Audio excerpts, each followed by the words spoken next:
अस्सलाम वालेकुम नाज़रीन, आप यूट्यूब चैनल देख रहे हैं। मैं इमरान खान हूं। आज 3 साल मुकम्मल हो गए रिजीम चेंज ऑपरेशन को। इन 3 सालों में अब तक एस्टेब्लिशमेंट जो करना चाह रही थी वो हासिल नहीं कर पाई। यानी पहले ये होता था कि एस्टेब्लिशमेंट जब भी रिजीम चेंज करती थी तो अवाम उसको वेलकम करते थे, अवाम खुश आमदीद कहते थे, वो कहते थे ठीक किया आपने, खैर मकदम किया जाता था पाकिस्तान में, लोग मिठाइयाँ बांटते थे। लेकिन इस मरतबा एस्टेब्लिशमेंट ने, जर्नैलों ने एक गलत आदमी से पंगा ले लिया।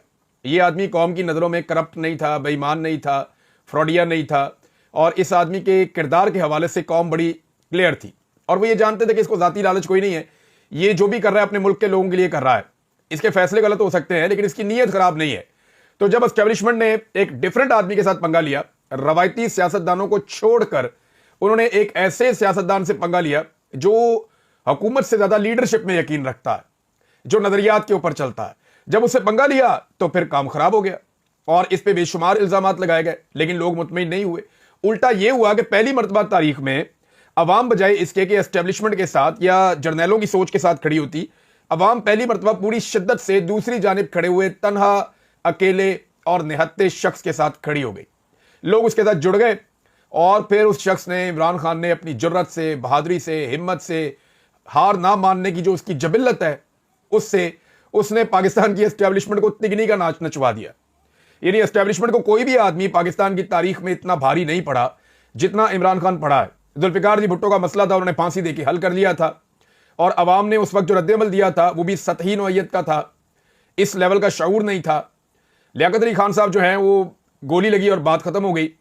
फातिमा जिन्ना को जैसे अयूब खान ने कंट्रोल किया, जो कुछ किया वो तारीख का हिस्सा है, लेकिन उन्होंने भी मैनेज कर लिया था। पाकिस्तान दो टुकड़े कर दिया लेकिन एस्टेब्लिशमेंट हारी नहीं, उन्होंने लोगों के जत्थों को अपने साथ जोड़कर रखा। यह पहली मर्तबा है कि एस्टेब्लिशमेंट तन्हाई का शिकार हो गई है। अब हो यह रहा है कि इमरान खान के साथ लोग जुड़ते जा रहे हैं और एस्टेब्लिशमेंट के खिलाफ होते जा रहे हैं। और जिस शख्स के साथ लोग जुड़ रहे हैं वो अभी भी कह रहा है कि यार मेरी फौज है, खुदा का नाम ले। लोगों और फौज के बीच में जो नफरत पैदा हो रही है या जो फासले पैदा हो रहे हैं उनको खत्म करें, इस तरफ आ जाएं, वो अभी भी ये कहता है। लेकिन जो मिलिट्री एस्टेब्लिशमेंट है या जो उनकी क्यादत है, फौज की बात नहीं मैं कर रहा, फौजी क्यादत, अब वो अपनी पॉलिसी में तब्दील लाने के लिए तैयार नहीं है। वजह यह है कि उनके बहुत बड़े बड़े मफादात और भी हैं। अब इसमें जो है वो बहुत कुर्बानियां दी है जी पाकिस्तान तहरीक इंसाफ ने, इस जमात ने।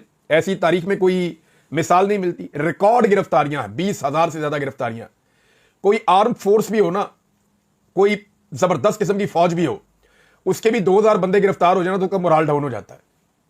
4,000 बंदे गिरफ्तार हो जाएं, 4,000 उनके जवान गिरफ्तार हो जाएं तो बेड़े ही गर्क हो जाता है। और अगर फौजियों के घरों की खवातीन गिरफ्तार हो जाए और ये हालात पैदा हो जाएं तो बिल्कुल ही सत्यानाश हो जाता है। लेकिन आप अंदाजा करें कि पाकिस्तान तहरीक इंसाफ एक नजरियाती जमात है और ऐसी जमात है कि जिसके 20,000 से ज्यादा लोग गिरफ्तार हुए और उनका मोराल डाउन नहीं हुआ। वो जो बंदा जेल से निकलता है वो नारे लगाता हुआ निकलता है, उसके ऊपर फूल बरसा रहे होते हैं बाहर खड़े हुए लोग खुशी खुशी हंसते हंसते गिरफ्तारी देते हैं, डंडे खाते हैं, मार खाते हैं। लोगों ने खड़े होकर गोलियां खाई हैं और अपने जख्मियों को उठा के अस्पतालों में पहुंचाया। लोग डी चौक में शहीद हुए, उनसे जाके पूछो, वो कहते हैं हम फिर डी चौक जाना चाहते हैं और हम अपने लीडर को आजाद करवाएंगे। तो इमरान खान के लोग टूट नहीं रहे, हिम्मत नहीं हार रहे। और ये रिकॉर्ड गिरफ्तारियों के बावजूद किसी भी सियासी जमात के आप अगर 5,000 बंदे आप गिरफ्तार करते हैं, नून लीग के मैं आपको बताता हूं 1,000 बंदा, मैं लिस्ट देता हूं आपको बना के, 1,000 बंदा आप नून लीग का पाकिस्तान पूरे में से उठा दें, ये जमात बाहर निकलना बंद हो जाएगी, इनकी बिल्कुल ही औकात खत्म हो जाएगी। नजरिया कोई नहीं है ना, बयानियां कोई नहीं है इस वक्त। बयानियां हो तो चलो लोग मार खा लेते हैं। पीपल्स पार्टी जो है वो एक दौर में बड़ी तगड़ी जमात हुआ करती थी जब ये भुट्टो खानदान के पास थी। अब जब से ये जमात जरदारियों के पास आई है तो ये कॉस्मेटिक सोल्यूशन के जरिए चल रही है, उसके भी पल्ले कख नहीं है। किसी और जमात ने सिंध के ऊपर सही तरह तवज्जो दी होती तो आज पीपल्स पार्टी जो है उसका बिल्कुल ही सफाया हो गया होता। तो ये रिकॉर्ड गिरफ्तारियों के बावजूद इस तरह खड़े रहना, ये इमरान खान के नजरिए की बदौलत है। सबसे पहले तो अल्लाह रब्बुल इज्जत का ही फजल होता है किसी के ऊपर कि अल्लाह उसको सब्र दे, हौसला दे, हिम्मत दे, उसको खड़ा कर दे और उसके दिमाग में ये डाल दे कि तुम हक पे खड़े हो, अब तुमने पीछे नहीं हटना। तो इमरान खान का जीतना पाकिस्तान के जीतने के लिए बहुत जरूरी है। ये बात मोहम्मद जुबैर साहब अब पीटीआई के अंदर तो नहीं है ना, वो ये कहते हैं मैं चाहता हूं कि इमरान खान डटा रहे और हार ना माने। और इमरान खान का सोशल मीडिया अगर बंद हो गया तो इमरान खान बहुत पीछे चले जाएंगे, ये मोहम्मद जुबैर साहब कह रहे हैं जो पीएमएलएन के नुमाइंदे हैं। अब उन्होंने ये बात की है। इसके अलावा जनाब खवातीन के ऊपर जिस किस्म का तशद्दुद हुआ, टॉर्चर हुआ, जो बच्चों के साथ हुआ, जो चादर और चारदीवारी का तकद्दुस पामाल किया गया, असल में हुआ यह कि पाकिस्तान की एस्टेब्लिशमेंट बौखला गई। उन्होंने कभी इतने सख्त दुश्मन का सामना ही नहीं किया। पाकिस्तान के अंदर उनको आदत पड़ी हुई थी, इसको पकड़ा चपेड़े मारी, इधर कर दिया, उसको उठाया, उसको अंदर कर दिया, इसको लापता कर दिया, जो बोलने के लिए निकला उसको डंडे मार दिए, कोई ज्यादा उछल रहा उसको गोली मार दी, बंदों को जबरी तौर पे गुमशुदा कर दिया। ये पाकिस्तान की एस्टेब्लिशमेंट का जो है ना, वो इनका झाका खुला हुआ था कि जो मर्जी करते जाओ और लोगों को कंट्रोल रखो और जो है वो आप आराम से अपना रूल यहां पे कायम रखें।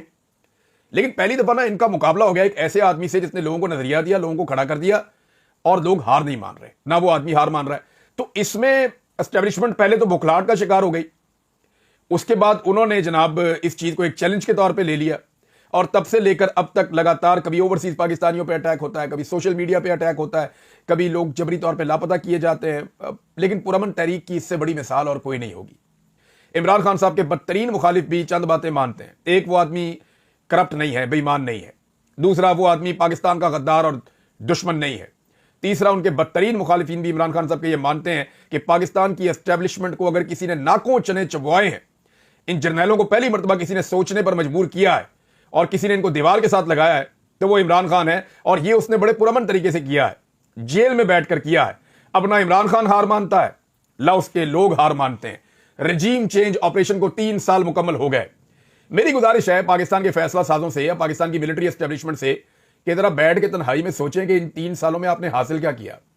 इन 3 सालों में पाकिस्तान की आवाम की अक्सरियत आपने अपने खिलाफ कर ली। इन 3 सालों में आपने पाकिस्तान की मईशत तबाह बर्बाद कर ली। इन 3 सालों में आपने पाकिस्तान में दहशतगर्दी के नासूर को दोबारा से पैदा करके उसको पनपने का मौका दे दिया। इन 3 सालों में आपने पाकिस्तान के अंदर जमहूरी इकदार को तबाह बर्बाद कर दिया। इन 3 सालों के अंदर आपने अपने ऊपर बड़े बड़े इल्जामात लगवा लिए। इन 3 सालों के अंदर आपने अपना सारा कारोबार और सारी चीजें बेनकाब करवा ली। इन 3 सालों के अंदर वो चीजें जो कौम को आपके बारे में कभी पता नहीं चलनी थी, वो सारी चीजें कौम के सामने आ गई इन 3 सालों के अंदर। इन 3 सालों के अंदर पाकिस्तान की मईशत कहां से कहां पहुंच गई और आलमी सतह पर पाकिस्तान कहां है। यानी पाकिस्तान के अंदर जुल्म, जबर, फसाइयत, इंसानी हकूक की पामालियों के तौर पर इस मुल्क को जाना जाता है। दहशतगर्दी की लिस्ट में पाकिस्तान दुनिया में दूसरे नंबर पर आ गया है। यह है आपकी इन 3 सालों की टोटल कमाई। आप एक शख्स को हराना चाह रहे थे जिसका नाम इमरान खान है। उस शख्स को हराने के चक्कर में हर मैदान में आप हार गए, लेकिन वो आदमी ना आपसे हार रहा है और ना वो आपसे ऐसे हारेगा। एक ही तरीका है उसके साथ, आप जाएं और जाकर उसे बैठें और उसे कहें कि हमें कोई फेस सेविंग दे दे, हमें किसी तरह से इसमें से निकाले, पाकिस्तान की खातिर हम आगे बढ़ना चाहते हैं। तो फिर वो आपको कोई रास्ता दे देगा। वो बार बार ये बात करता है कि यही एक रास्ता है जिससे मैं निकाल सकता हूं सबको। उसको अपनी जात के लिए कोई डील आपसे नहीं चाहिए, ये आपकी भूल है। दूसरा आ जाए कि ये जो मादनियात वाला मामला है, इस पे मामला बहुत आगे बढ़ गया। एस्टेब्लिशमेंट की जानिब से अली अमीन गंडापुर साहब पे बहुत दबाव है कि जितनी जल्दी हो सकता है हर हाल में माइंस एंड मिनरल्स का जो बिल है इसको पास करवाया जाए। और देखें ना, ये एक नॉर्मल सी चीज है, एक बिल पास करवाना है, लेकिन वजीर आला इस पे बात कर रहा है, उसका मुशीर इस पे बात कर रहा है, तर्जुमान उस पे बात कर रहा है, उसका भाई उस पे बात कर रहा है, वफाकी हुकूमत उस पे बात कर रही है, आर्मी चीफ सरमायाकारों से मिल रहा है, वज़ीर आज़म सरमायाकारों से मिल रहा है। ये सारे दिन रात जोर लगा रहे हैं कि किसी तरह माइंस एंड मिनरल्स का जो बिल है वो पास हो जाए। क्या है इस बिल में ऐसा कि जिसको फौरी तौर पे पास करवाना जरूरी है? शहबाज गिल साहब ने एक बात की है, जरा वो मैं पहले आपके सामने रखूं। डॉक्टर शहबाज गिल साहब, पाकिस्तान तहरीक इंसाफ से इनका ताल्लुक है, और वो कहते हैं जी कि मुझे लगता है कि जब तक मिनरल बिल पास नहीं हो जाता, खान की मुलाकात को बंद रखा जाएगा। इन्हीं मिनरल्स को सस्ते दामों बेचकर इमरान खान जैसे हीरे को जेल में रखने का सौदा आलमी साम्राज्य से किया जाएगा। यह मामला इतना सादा नहीं है। गौर करें, नून लीग इस बिल की हमायत कर रही है। समझ आएगा आपको? ये गिल साहब कह रहे हैं। अच्छा, कुछ चीजें इसके अंदर जो हैं वो महमूद खान अचकजई साहब ने भी कही है, लेकिन उससे पहले मैं आपको बताता हूं कि आर्मी चीफ ने मुलाकात की है अमरीकी वफद से। अमरीकी वफद से आर्मी चीफ की मुलाकात हुई है, खबर छपी भी हुई है। मादनी दौलत की तरक्की के लिए पाकिस्तान की पॉलिसी पर इजहार इत्मीनान। अमेरिका ने इत्मीनान का इजहार किया कि आपकी मादनी पॉलिसी ठीक है। अमेरिका का क्या लेना देना हमारी मादनी पॉलिसी से भाई? और आर्मी चीफ जो है उन्होंने अगर बात करनी है तो असले पे बात करें, कश्मीर पे बात करें, फलस्तीन पे बात करें। आर्मी चीफ ने अगर बात करनी है तो दहशतगर्दी पे बात करें, मकबूजा कश्मीर पे बात करें, हथियारों, इन चीजों पे बात करें। आर्मी चीफ मादनियात के ऊपर बात कर रहे हैं और वो कह रहे हैं जी हम मुतमईन हैं जो आप कर रहे हैं मादनियात के मामले पे। तो अमेरिका को मुतमईन क्यों करना है हमने अपनी मादनियात के मामले पे? एक बड़ा सवाल यह है। और ISPR के मुताबिक army chief general Asim Munir के साथ मुलाकात के दौरान अमरीकी वफद की जानिब से मादनियात से मुतालिक बामी शराकत की पॉलिसी पर एतमाद कर मिल के हम करते हैं और मादनियात के शोबे के अंदर कोई इन्वेस्टमेंट होनी है। अब इसमें एक शहबाज शरीफ का भी स्टेटमेंट है, वो भी मैं आपके सामने रख देता हूं ताकि एक ही साथ चीजें फिर आगे बढ़ जाएं। और मैं आपको बताता हूं एक्चुअली शहबाज शरीफ साहब ने इसमें क्या कहा है। वज़ीर आज़म शहबाज शरीफ से अमरीकी वफद की मुलाकात। वफद ने अमरीकी कंपनियों की जानिब से मादनियात के शोबे में सरमायाकारी में दिलचस्पी से आगाह किया। वज़ीर आज़म का सदर ट्रंप के साथ मिलकर काम करने की पाकिस्तान की ख्वाहिश का इजहार। अब ये ट्रंप के साथ मिलकर काम करना चाहते हैं। शहबाज गिल का ये इल्जाम है कि ये मादनियात दी जाएंगी चंद कवानीन के तहत एस्टेब्लिशमेंट को या SIFC को, और वो उन मादनियात को सस्ते दामों में गैर मुल्की आकाओं को फरोख्त करेंगे, और वो जो उनको मुनाफा मिलेगा उसके बदले में इमरान खान साहब को जेल में रखने का बंदोबस्त किया जाएगा। ये शहबाज गिल साहब का बयानिया है। लेकिन बहुत जल्दी और उजलत में है खैबर पख्तूनख्वा की हुकूमत। कैबिनेट तो इसको आगे बढ़ा चुकी है, अब असेंबली से इस बिल को मंजूर किया जाना है। और क्या असेंबली में यह बिल मंजूर किया जा सकता है? पाकिस्तान तहरीक इंसाफ के लोगों का कहना है कि यह लंबा चलेगा असेंबली के अंदर। कुछ सोर्सेज ने मुझे बताया कि स्पीकर बाबर सवाती के ऊपर बहुत दबाव है कि जितनी जल्दी होता है इसको कंक्लूड करें मामले को। लेकिन स्पीकर बाबर सवाती को पाकिस्तान तहरीक इंसाफ के बहुत सारे अरकान ने यह कहा कि जनाब अभी आप ना करें, इसको जरा चलने दें, थोड़ा सा हमें इसके ऊपर डिस्कशन करने दें, इसको स्टडी करने दें, ये हमारे हाथ से चीजें निकल जाएंगी। महमूद खान अचकजई साहब ने भी इसके बारे में चंद स्टेटमेंट दिए। वो क्या कहते हैं जरा वो ही सुन लें आप। जिस अंदाज में KPK PTI अपने मिनरल्स को बचाने में लगी है, हम उन्हें सपोर्ट करते हैं। फिर जब वापसी का रास्ता नहीं होगा तो नुकसान इस मुल्क का होगा। इस मुल्क पर रहम करें। आईन और 18वीं तरमीम कहती है कि सूबों के वसाइल पर सूबों का इख्तियार होगा। यह महमूद अचकजई साहब ने कहा। दूसरा सुने बलूचिस्तान ने क्या किया, उसके बारे में जरा महमूद अचकजई साहब का दावा सुने आप। वो ये कहते हैं बलूचिस्तान हुकूमत से लिखवा लिया गया है कि 200 से 400 मील का इलाका, किला अब्दुल्ला से किला सैफुल्ला, योब तक के तमाम मिनरल्स OGDCL या 2 या 3 महकमों को दे दिए गए हैं। वो ये कह रहे हैं कि ये लिखवा लिया गया है बलूचिस्तान की हुकूमत से कि बलूचिस्तान ने ये मिनरल्स और ये वसाइल 2-3 महकमों को दे दिए हैं, उनसे लिखवा लिया गया है। और इसमें बलूचिस्तान का हिस्सा सिर्फ 10% होगा। होना तो ये चाहिए ना, जहां पे ये मादनियात निकल रही हैं उस सूबे का कम से कम आधा हिस्सा तो होना चाहिए, 50% तो होना चाहिए, लेकिन 10% महमूद खान अचकजई साहब ने दावा किया और वो कह रहे हैं कि इसके खिलाफ हम अदालत में जा रहे हैं। ये जनाब महमूद अचकजई साहब ने बताया। अब खैबर पख्तूनख्वा की काबीना से ये मामला आगे बढ़ गया है। शहबाज गिल का दावा मैंने आपके सामने रख दिया है। ये हो क्या रहा है इसके बारे में मैं एक चीज और आपके सामने रखता हूं, ये भी बड़ी इंटरेस्टिंग है। अब जो बैरिस्टर सैफ है, अली अमीन गंडापुर के मुशीर हैं, वो ये कहते हैं कि वजीर आला शोबा मादनियात को माफिया के चुंगल से आजाद करवाना चाहते हैं। माइंस एंड मिनरल्स एक्ट में मुजव्वजा तरामीम के खिलाफ माफिया सरगर्म है। वो ये कहते हैं जी कि ये कोई कब्जा माफिया जिसने मिनरल्स के ऊपर कब्जा किया हुआ है। तो भाई ये तो बड़ा आसान है, अगर किसी ने इलीगल कब्जा किया हुआ है आप पुलिस को भेज के छुड़वा लें।